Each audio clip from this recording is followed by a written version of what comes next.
Hey, welcome to Junk Removal Stories. This is about, so everybody in the junk removal business knows that if you've been in it for more than a day, that there's just crazy stuff out there.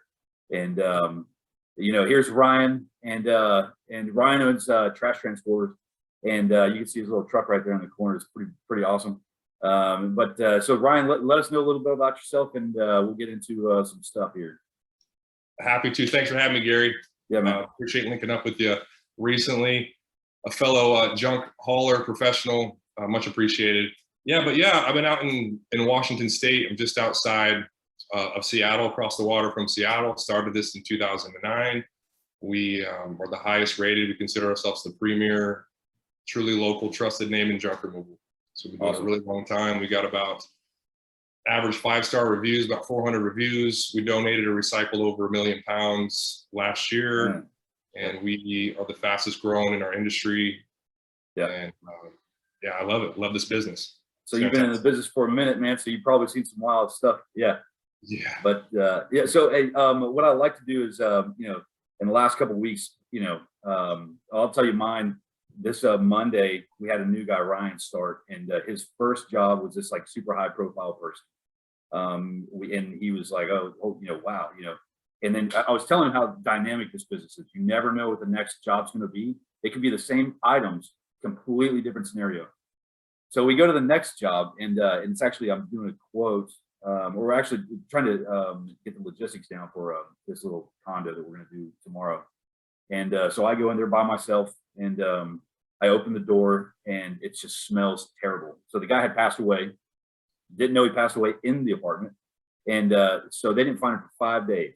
So that smell was like, and I go, man, let's see if Ryan wants to be on the team, right? So I go and I ask the property manager, can I bring this guy in? And he comes in, Ryan comes in there, and it's like, dude, what's the smell, man? And I'm like, this guy died in here, and we're gonna clean it out on Thursday. And but he's like, hell yeah, let's do it. So pretty cool. But anything, man. But man. It's a disgusting apartment. Well, that's a guy that he's not messing around. Like if that's as bad as it gets, like it's difficult situation, like that's very sensitive. Like, condolences to everyone involved, but someone's willing to dive into a situation like that, they got some grit, and it's kind of I love the industry because it's kind of blue collar with white collar. Like you're doing sales, doing these things, but it's really hands on. So if someone's showing you the dedication and commitment, that's a keeper, dude. Man. What about you? Last couple of weeks, what you got? Well, dude, I can't. What am I going to do? I got nothing on that really, but I just talked to our GM, I think this or last week. It was just neat because there was a guy that he had this old boat. It was just kind of dilapidated. It was kind of destroyed. And we went over there and kind of did the job, came back, and he completely remodeled this thing. He tricked it out. It was like his pride and joy. It was gorgeous. And just removed the old debris from basically a remodel. So it's kind of nice too, because we're big on repurposing, recycling. So to see this thing that was really kind of old and out of shape, and he just turned it around. And perfect time for summertime out in the water. And that's what stood out from this last week for us. That's awesome, man. That's awesome, man. It's like the feel good stuff like that, man. That people don't realize that in the junk removal business, man. Just you come across all kinds of folks, and you have to I don't know, man. You know how it is, but yeah, man. So let's get into the big story, dude. What's your you've been in the business for a minute. What's the craziest story that you got? I got a lot. I got quite a few, man. Sometimes there's some tougher situations like the one that you mentioned before, and I have some stuff like that. I wanted to kind of keep it light a little bit on when I was bringing. So I have some stuff that goes on that road, and I will say a quick note on that.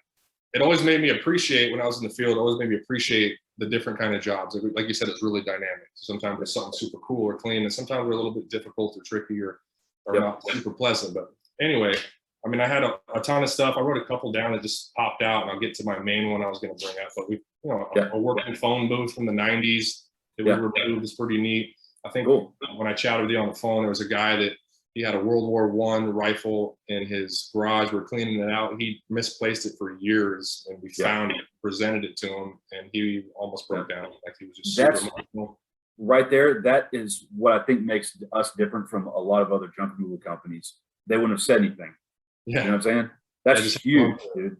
And that's why I'm like, dude, if you guys see something that looks important, it better go to the customer. And I don't care if you do it 100 times during this job, especially with estate sale cleanouts, or estate cleanouts. But I'm sorry to interrupt you. Go ahead. No, I agree with you 100%. So the guy's got a great tip also, and it's not why we did it, but it's I think what's more important is just that moment that was created for that person on accident, and then the trust. It's like you get a level 100 plus trust with these people and earning their business possibly in the future, or just doing the right thing on top of it.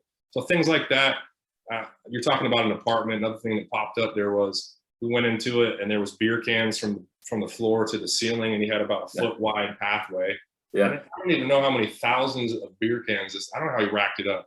But we recycled those and made quite a bit on the recycling from that. But that sticks out in my mind. But as far as the wildest, kind of most memorable in a way, there was this house that this guy had. He was an aeronautical engineer, very intelligent. So it was kind of a hoarder, quote unquote, hoarder situation, but it was a very clean kind of, it wasn't that kind of, sometimes it can be less pleasant or dirty or some broken things. It was immaculate, but he had hallways that were about a foot wide. He had 6 to 10 of everything, chessboards, computer monitors, all these things. And the setup was that he was the dad, and his kids actually put him up in a hotel to kind of take care of the situation for him. He didn't know what was going on. So we removed 30,000 pounds in 3 days. We were able to donate 18,000 pounds to the point where the donation facility was like, stop coming here. We're fighting. I mean, I'm sure you know how that goes. Like, just take this. No, it's great. It's for you guys' business. So we're fighting them on that. And and I was kind of worried about, I'm not sure how this guy's going to react. I triple checked with him. Are you sure this is okay? And I said, it's fine. I ran into the son of this guy months later, and I just said, hey, how'd it go? You know, what was the reaction? And he just said that the guy basically came, drove up, was obviously surprised, and he was able to fit his classic cherry car in his garage for the first time in decades. And he had the biggest smile and grin on his face. And he said he got his life back. Man, and he was super thankful. That was one of the best reviews we got. It was a guy wrote like a medical on us. So that's awesome, man. Yeah, that's like there's the feel good stuff, man. That's what I like, is when you like genuinely help people, you know, and you know, I don't know any other businesses that you get this personal, you know, digging through a box, you know, and trying and like looking at your grandmother's letters and pictures and stuff you haven't seen in 30 years or whatever. And yeah, man, it's interesting business. That's a great story, man. That's a really great story, man. Thanks, man. Yeah, it's stood out in my mind, man. Quite a long time ago. It's hung out with me for years, but I agree with you, man. It's very personal, and it's also very rewarding in the sense a lot of the times it's quick jobs where you have to clean up someone. And I think it's almost an illusion in a way where these people have gathered something for 1, 2, 5, 10 years. And because we do this every day, day in and day out, it's gone so quickly. It's almost like magic. So that's almost built into the business that you get to see that instant relief. So I'm with you. Man, that's awesome, dude. Yeah, it's junk removal, man. It's a great business, man. It's weird. It's weird. It's tough. And but it's awesome because of that kind of stuff right there, man. But cool, Ryan. Well, I appreciate you coming on, man. And we'll hopefully have you on again at another time, and then, you know, talk about another crazy story you got. But until then, hey guys, subscribe to the channel here for us, and smash that thumbs up button for Ryan and the trash transporters, man. How can you not like that truck back there, man? But yeah, we'll see y'all in the next one. See you, Ryan. Thanks for having me, Gary. Yes, sir. Appreciate it.